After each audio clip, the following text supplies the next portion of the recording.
What's up, Packers fans? Aaron Negler here with Cheesehead TV, talking to my favorite draft analyst, Emory Hunt. Emory, how are you, buddy? I'm doing fine, man. I appreciate you having me on. The check must have cleared, man. You said those nice things. We were just talking before we came on camera. Like, we only talk like once a year. This is ridiculous. We're gonna make this a more regular thing because you are one of my favorite analysts, and we've known each other for a while now.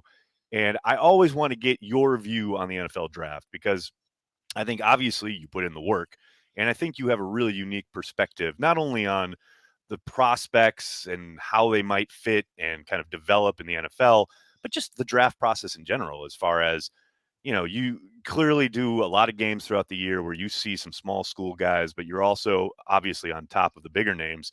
What is your impression of this year's draft class? Because I've heard various things about, oh, it's deep because guys stayed in school due to COVID and maybe there's a little bit more talent. Do you see that? What is your kind of 30,000-foot view of this draft class? I do see it as a deep class because of guys going back to COVID. It's probably, the deepest class since World War II, right? Really? Yeah, when Wow. guys went to war, they came, and Right. so college football kind of ceased for those 2 years, and they came back, and now you have these experienced teams, with a lot of guys that are really that have played a lot of football, and you see the same thing now, because I put out a draft guide that has over 1,000 individual scouting prospects, right? And last year, the draft guide had about a little over 530. Hmm. So this tells you Right. that we're dealing with 2 draft classes in one, because you It's have your regular crazy. seniors, your fifth-year seniors, and your super COVID seniors, right? So it's deep across the board, and that's why I'm always excited for the draft, because I feel like, if you're doing this from a draft media scout perspective, Right. um, it's always talent out there, and this year you don't have to fall far to find talent because there's so much available. Do you think there's a position or a couple of positions that is a bit stronger than the others? We hear that every year, that it's deep here, it's shallow there. I think this is a year where you can find talent at any position, but is there a position group or groups that you think is a little deeper than others? Yeah, and it's a unique class, number one, in terms of that. Because remember last year, let's say for the tight end position, last year I felt like it wasn't as deep in terms of quality across the board. We were Right. always just talking about Kyle Pitts. And I remember last year I had to really dig to find some more flex tight ends, which are your bigger wide receiver type, like your Robert Mhm. Tunyons, right? Right. So it's like, man, but this year, tight end is deep across the board, inline, flex, H backs. And always I feel like this will be the case until the game of football changes again. Right. You know, receiver and corner and safety are deep. High school, you see more 7-on-7. Teams are throwing the football more. College, we know passing is about 65% of the time, 70% of the time. So you're seeing more 3, 4, 5 wide receiver sets. You're seeing nickel become essentially a base defense with 5 defensive backs out there. So because of that, these guys are coming into the NFL more experienced with a ton of reps, seeing a ton of coverage, running a ton of routes. Right. So you're gonna have your picks and chooses of what you want at the position. We remember a time when the first 2 rounds were usually stockpiled with great running back and linebacker talent, because the game was that's what Man, the game was. you're gonna out our ages here, man. It's so true, though. It's so It's true. so It's true. kinda crazy to think about now, isn't it? Like, the idea that running backs used to go multiple backs and multiple off-ball linebackers used to go in the first round, and now that's such a rare thing. Yeah, because you have to stop the pass now. Back then, you had to stop Right. the run. So we saw even more. It wouldn't have been a question if a Jordan Davis was worth going in the first Right. round. Right. That was a given. We saw That was Dan like Wilkerson go number one. 100%, right? What do you think of Davis? He's it's an interesting kind of conversation around this kid because I know the perception, especially to the kind of the lay fan, so to speak, is that always just a run stuffer. To me, I see a guy, obviously he showed out at the combine, right? And you see the athleticism. To me, I see him as a guy who's still developing and he could be a serious player in the NFL. I would love to get your take. Yeah, and that's the thing. When you it's funny when you kind of start to view this thing as a scout or a coach, Right. you're like, okay, I see what he can do based off what they asked him to do. So they asked him to two gap. They asked him Yep. just to clog up a gap. We got all linebackers that run ridiculously fast. Yeah, Just right. don't allow the linemen to get to All that them. speed in Georgia, right? Yeah, Exactly, right? definitely. But when you watch him, you like, man, he got thin ankles. He's explosive off the football. He uses his hands well. And you take those individual traits and you say, oh, I could teach him X, Y, and Z. Right. Think about a guy like that the Packers drafted last year was Tadaro Slayton. People thought him as a just a Mhm. big gap occupier. I was like, And he in my showed some flash, definitely. No so doubt. you get these big guys that can move a little bit, and I think Jordan Davis is someone that kind of like Dexter Lawrence. Um, he can be someone that could be a one gap penetrator or something like that, Right. where you can teach him a few pass moves. Now he's not a three tech, he's not Aaron Donald, Right. but he's Right. someone that is not just a big Norman hand, the late great Norman hand that's just going to clog up the Man, interior what a offensive line. callback. You got all the callbacks at Norman Hand. Wow. I love it. That's why I love talking to you. Let's talk about your latest mock for CBS because I did like the two selections you made. I would love to get your kind of take on each guy. You have the Packers going with Pickens, the wide receiver, there with the 22nd pick. Is there something about him in particular that you think would fit in Green Bay, or is he just the most talented guy on your board at that point? It's a little bit of both. First, and this has nothing to do with Green Bay, Right. but I just like Pickens number one because Pickens look like he like fighting. So that's somebody I just want on my I team. want on my team, right? Yeah, Period. definitely. But that's Right. that's the guy that when you watch him, he's a bona fide X receiver. He's a bona fide number one. He's a bona fide Right. dog out there on the perimeter. Green Bay right now needs that dude out there, and he's Yes. a dude. And it just so happened that the board fell that way. And I feel like if he hadn't gotten hurt, he'd be gone already, Right. because to me, that's when you watch. I'm a big fan of guys that lay out for passes, right?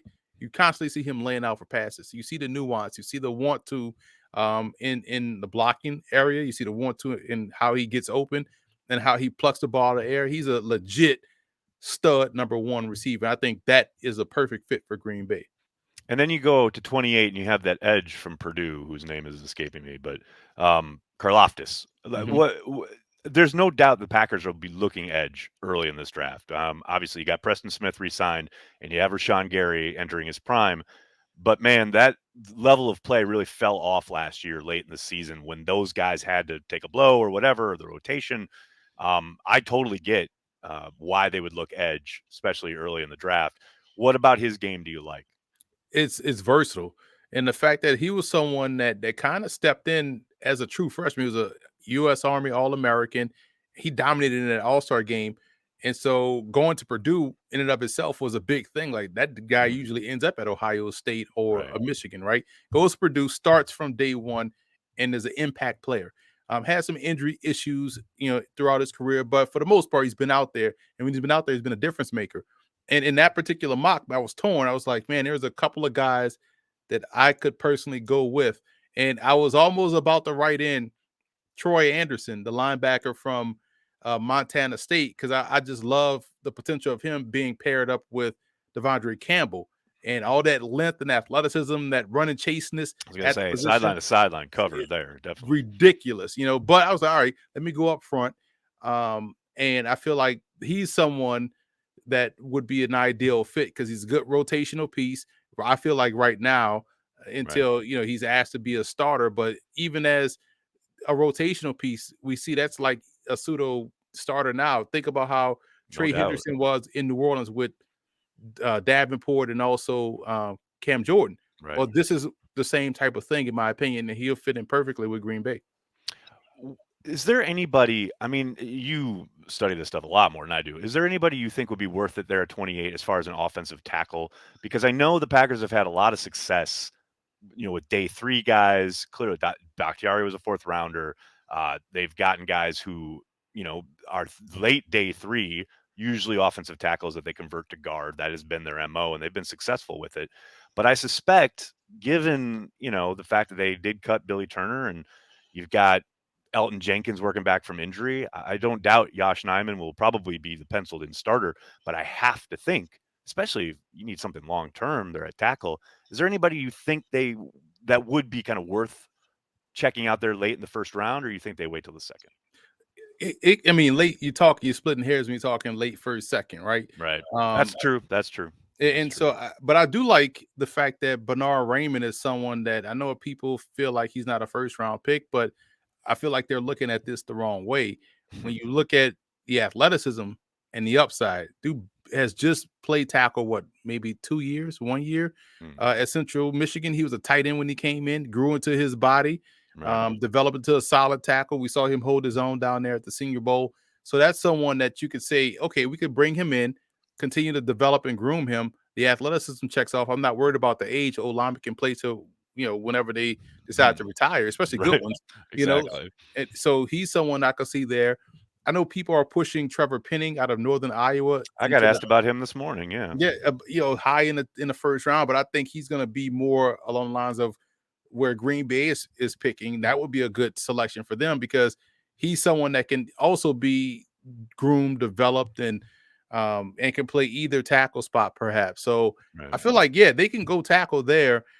They could perhaps wait till round 2, but it all depends. I think it all depends on when, and we know this, every draft has a run on position. So Right. when that run 100%. starts, Yep. kind of pushes other positions down. So we'll see if receivers start going first and that pushes tackles down, Green Bay may make a play for a tackle Right. or vice versa, Yeah, I feel you. I mean, you're right. We see it every year, and I think the Packers will probably be in the middle of that run of wide receivers when they're there at 22. Um, Now, one of the reasons I love having you on every year, and we talk about it all the time, is all the work you do covering the smaller schools, man. You call these games and like you're following you on like Instagram or Twitter, like every week you're at some other new like place some school I've never heard of, or and you're like, we're here with the Bearcats, and I'm who are the Bearcats? What? Oh, like I never know where you are, but you're like so up in these small schools, and I gotta think there are maybe a handful of guys, maybe one or two day three prospects that maybe at a position of need for the Packers, maybe not. But are there any guys that you think are going to be there on day three that are maybe not real sleepers? Because in this day and age, it's kind of impossible, with the internet being what it is. Everyone's all over everybody. But are there any guys that, those are your like, okay, this guy's going to go day three, but I think he's going to be really good in the league? There's a listen in this class is a bunch, but I'll say I know Packer fans are dying for like all 12 picks or however many picks the Packers have to be wide 11 this year, right? 11 picks to be wide receivers, right? So, so let's start there, right? So true. So true. Let's look at he may not be day 3. I wouldn't take him day 3. He'd be gone already, but Right. he probably be day 3. But the Deshaun Dixon out of Nichols. Um Listen, when I was at the NFLPA game out in Pasadena, Hmm. there was my first time going. Every practice, I'm just amazed at the talent they were able to get this year, which shows you how deep it is. Because that's that's the third game Right. or fourth game on the hierarchy, right? Yep. Third game, and so I'm like, man, every time I look up, Deshaun Dixon is flying down the field. And watching this film, I knew of him. I thought he was going to come out last year. I have the DM where I was like, "Hey man, are you coming back? Because you declared, but you haven't been in any combine." He was like, "Oh yeah, I'm going back. I changed my mind." Hmm. I'm like, "All right, cool." So he's someone that lit up my Raging Cajuns. I want to say like the first pass of the game, like a 70-yard touchdown. He's 6'1", about 190, 200 something pounds around that area, but could fly. Jaquez Ezzard, receiver. Sam Houston. I called a couple of his games when he was at Howard. Transferred to I remember we did a game, they played South Carolina State, and our lead into to kickoff was, a keys to victory. Oh, they gotta stop Jaquez Ezzard, they gotta bracket him and do this, blah, blah, blah. First play of the game, touchdown. It's like Jesus. Like he caught us plant, was gone. And so he transferred to Sam Houston, and Right. we all watched Sam Houston during spring, during COVID, the first year of COVID when the Right. FCS played in the spring. He lit it up there. He's another one that tore it up at NFLPA, got to the Senior Bowl, and tore it up there. If they're looking to build depth, I think in the secondary, someone that Right. can play corner and safety, versatility is key nowadays. Julius Falk out of Delta State in Mississippi. Another one of these dudes that like is a legit dog out there on the Mhm. perimeter. Had his best game this year against Jackson State. We know the year they had. in the SWAC, and giving the HBCU prospect some love here. There's some, there's two receivers coming out of the HBCU ranks. There's Marquise McLean, who transferred from LSU to Southern, but you talk about the next Deebo Samuel, somebody, right? Ooh, When you see there you go. this dude is legit built like a running back. Hmm. He is all of 6'1", all of 215, all of rocked up, muscled up. And he is someone that just looks the part. You get off the bus, you're like, yeah, that's one of their key players because he looks the part. And I think let's say from a pass rush, edge rush perspective, Deshaun Dixon. I know we just talked about Deshaun Dixon, but this is a A different different spelling. Dixon? Yeah, this is a different spelling. It's Right. DASHAAN, not DAI apostrophe JEAN. I have to So keep track of all this, Emory. exactly, Write it right? all down. And he wears green and gold because he came from Norfolk State. So Perfect. he's 6'6", 250, looks the part, had a really good week at the HBCU Legacy Bowl, and that was coming off of a really good week at the East-West Shrine game. So he stacked up back-to-back bowl games, and he is someone that has the length, has the twitchiness off the edge, and someone that can be groomed and developed because he's coming from a smaller school. So those are some of the guys from the small school ranks. Listen, it's impressive how good this crop of FCS and D2 prospects are Right. in this year's draft class. Man, we need like an hour video of just you breaking down like these small school guys. I love it so much. Emory, I love talking to you every year. We will not let this happen again. We are not going another year without talking to you because I love it so much. Thank you so much for making the time, man. Make sure you check out Emory's stuff, Football Game Plan. Follow him on Twitter. Emory, thank you, man. Anytime, man. But for Packer fans, you can pick up the draft guide. It's over 1,000 pages. Footballgameplan.com/2022 draft guide. It will help you out for the draft, after the draft, during the season. It's a keepsake, the largest draft guide in draft guide history. It is amazing work every single year. Thank you so much, Emory.